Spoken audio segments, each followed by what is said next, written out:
Friends, welcome to my channel. நம்ம இன்றைக்கி எதை பற்றி பார்க்க போகிறோம்னா, இந்த market crash or market correction வாங்க இல்லையா, ஸோ அதை பற்றி தான் நம்ம பார்க்க போகிறோம். நம்ம இன்றைக்கி நடந்தது பார்த்திங்கன்னா, அது மார்க்கெட் கிராஷ்ன்னு சொல்ல முடியாது, அது ஒரு மார்க்கெட் கரெக்ஷன் தான். என்னென்னா, லாஸ்ட் ஒரு 5 டேஸாகவே மார்க்கெட் ரொம்ப லோவாக போயிட்டே இருக்குது. ஸோ இது நம்ம லாஸாக பார்க்காம ஒரு ஆப்பர்ச்சுனிட்டியாக பார்க்கணும். ஸோ லாஸ்ட்டு ஃப்ரைடே பார்த்தோம்னா மார்க்கெட்டில் நிஃப்டி 50 24,758 இருந்துச்சு. ஸோ இன்றைக்கி நம்ம பார்த்தோன்னா அரௌண்ட் 23,887 இருக்குது. ஆல்மோஸ்ட் ஒரு 900 to 950 பாயிண்ட்ஸ் ரெடியூஸ் ஆகிருக்கு. ஸோ இது எதனாலன்னு கேட்டிங்கன்னா, முக்கியமாக ஒரு 4-5 ஃபேக்டர்ஸ் இருக்குது. ஸோ அதனால தான் மார்க்கெட் எஸ்பெஷலி நேற்று ரொம்ப டவுன் ஆகிருக்கு. ஸோ யூஎஸ் ஃபெடரல் கவர்மெண்ட் அந்த இன்ட்ரெஸ்ட் ரேட்டை ஒரு 25 பேசிஸ் பாயிண்ட்ஸ் ரெடியூஸ் பண்ணுறதா அனௌன்ஸ் பண்ணியிருக்காங்க. ஸோ அது ஒன் ஆஃப் த ரீசன். ரெண்டாவது எஃப்ஐஐ மோஸ்ட்லி செல் ஆஃப் பண்ணிகிட்டே இருக்காங்க. ஸோ இந்தியன் மார்க்கெட்டில் இருக்க எல்லா ஸ்டாக்ஸையும் ஸோ அவங்க விற்றுக்கிட்டு இருக்கனாலையும் ஆட்டோமேட்டிக்காக நம்மளுடைய ஷேர்ஸோட வேல்யூஸ் இறங்கிட்டே இருக்குது. மூணாவது என்னென்னு பார்த்தீங்கன்னா, ருப்பீஸோட காஸ்ட் ஏறிக்கிட்டே இருக்குது. விச் மீன்ஸ் யாரெல்லாம் அதர் தென் இந்தியாவில் இன்வெஸ்ட் பண்ணியிருக்காங்களோ அவங்களுக்கும் அது பெனிஃபிட்டாக இருக்கும். பட் இந்தியன் மார்க்கெட்டை பொறுத்த வரைக்கும் ரொம்ப ஹையாக போயிட்டே இருக்குது. ஸோ 85 தாண்டி போயிட்டுருக்கு. ஸோ ஆல்மோஸ்ட் இன்னொரு 2-3 இயர்ஸில் 100 தொடர்றது கூட வாய்ப்பு இருக்குது. ஸோ இதனாலேயும் ரெடியூஸ் ஆகிட்டுருக்கு. அப்புறம் மேக்ரோ எக்கனாமிக்ஸ், ஸோ அன்சர்டனிட்டி இன் இயர்னிங்ஸ் ரெக்கவரி. ஸோ இதில் என்னென்னா, ஸோ லாஸ்ட்டு ஒரு Q1 Q2ல் இந்தியன் கார்ப்பரேட்ஸ் ரிலீஸ் பண்ண அவங்களுடைய பர்ஃபார்மன்ஸ் அந்தளவுக்கு இல்லை. தேர்ட் குவார்ட்டரில் நல்லா எக்ஸ்பெக்ட் பண்ணலான்ற மாதிரி ஒரு கருத்து கணிப்பு இருக்குது. ஸோ அதனாலேயும் இந்த மார்க்கெட் ஷேர் மேலேயும் கீழேயும் போயிட்டு வந்துட்டுருக்கு. ஸோ இப்போ நம்ம பார்க்க போனால் இந்த நிஃப்டி 50ல் எதெல்லாம் ரொம்ப லோவாக இருக்குது அப்படின்னு நம்ம பார்க்கலாம் இன்றைக்கி.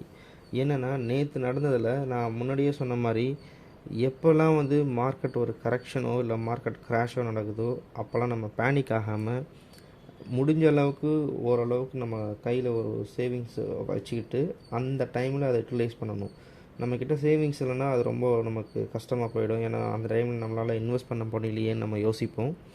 ஸோ உங்களுடைய மந்த்லி இன்கமில் உங்களுக்கு எவ்வளோ வருதோ ஒரு மினிமம் ஒரு 10% ஹோல்டிங் சேவிங்ஸ் வச்சுக்கிட்டே இருங்க. ஸோ எனி டைமும் அதை எடுக்கிற மாதிரி டக்குன்னு இம்மிடியேட்டாக எடுக்கிற மாதிரி பார்த்துக்கோங்க.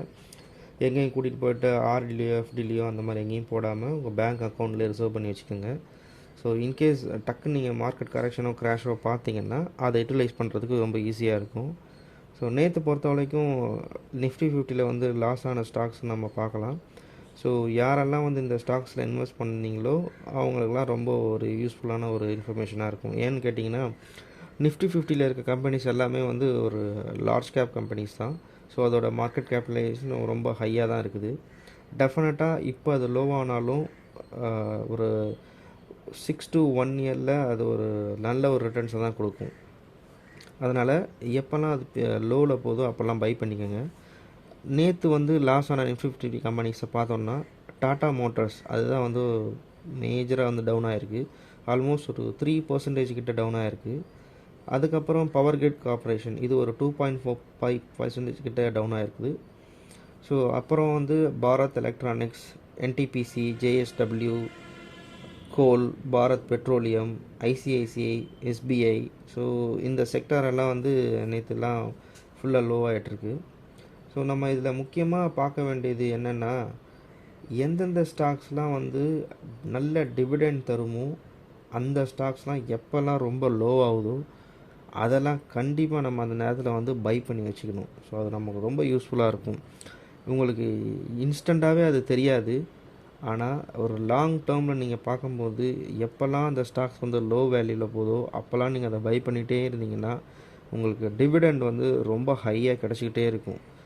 நீங்களே சொல்லுவீங்க, ஒரு 1 or 2 இயர்ஸ் கழித்து அவங்க சேனலில் பார்த்து நாங்கள் இதெல்லாம் பண்ணோம், இதெல்லாம் ஃபாலோ பண்ணோம், இந்தளவுக்கு கெயின் வந்துச்சுன்னு உங்களாலேயே இது பண்ண முடியும். ஏன்னு கேட்டிங்கன்னா, நான் ஆஸ் அ பிகினராக ஸ்டார்ட் பண்ணும்போதும் நானும் ஒன்றும் தெரியாமல் தான் இருந்தேன். எப்படி இன்வெஸ்ட் பண்ணணும், எப்படி பண்ணணும் எதுவுமே தெரியாமல் இருந்தேன். ஸோ இந்த மாதிரியான ஐடியாஸ்லாம் நம்ம ப்ராப்பராக யூட்டிலைஸ் பண்ணி எப்போல்லாம் அந்த லோவில் போதோ அப்போல்லாம் அந்த டிப் ஆடுறப்ப நம்ம வாங்குகிறோமோ அதெல்லாம் டெஃபினட்டாக வந்து நமக்கு ரொம்ப ஒரு டிவிடெண்ட்ஸ் கொடுக்கும், ப்ளஸ் ப்ராஃபிட்டும் கொடுக்கும். ஸோ அதில் பார்த்தீங்கன்னா IOCL, BPCL, coal, Hindustan zinc, ONGC, Canara bank, GAIL, Tata steel, NTPC, so இதெல்லாம் வந்து ரொம்ப டிவிடெண்ட் தரக்கூடிய ஸ்டாக்ஸாக இருக்குது.